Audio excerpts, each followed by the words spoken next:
तर आपल्या शाळेमध्ये वर्गखोलीचे बांधकाम सुरू आहे, प्लास्टर वगैरे झालं आहे जवळपास आणि आता टाईल्स लावणार आहे. तर त्या वर्गखोलीमध्ये किती टाईल्स बसतील नाही का हे आपल्याला पाहायचे आहे. तर आपण सर्वजण तिकडे जाऊया, ठीक आहे. प्लास्टर बाकी आहे आणि आता आपण वर्गामध्ये जाऊया ज्यामध्ये टाईल्स लावणार आहे. तर ही आहे वर्गखोली बघा आणि या वर्गखोलीमध्ये इथं लावायचे आहेत खाली टाईल्स. तर त्या टाईल्स किती लागतील ते आपण मोजूया. आता आपण हे टेपनं मोजत आहोत.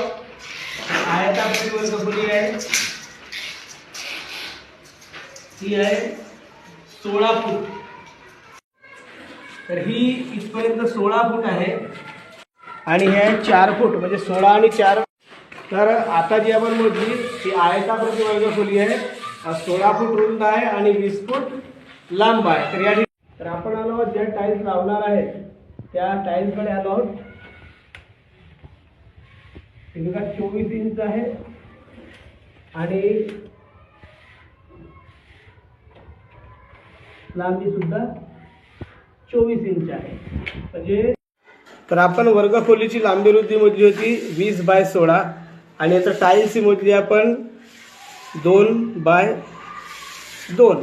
एक गोष्ट या ठिकाणी लक्षात ठेवायची की जर तुम्ही या ठिकाणी इंचमध्ये लिहिता तर इंचमध्येच सोडवायचं आणि फुटामध्ये जर लिहिता तर हेही फुटामध्येच लिहावं लागेल. आपण या ठिकाणी फुटामध्ये लिहिलं आहे.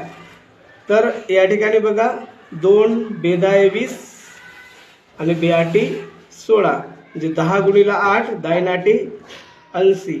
तर ती जी आपली वर्गखोली आहे त्यामध्ये 80 टाईल्स लागतील. किती टाईल्स लागतील? 80 टाईल्स लागतील.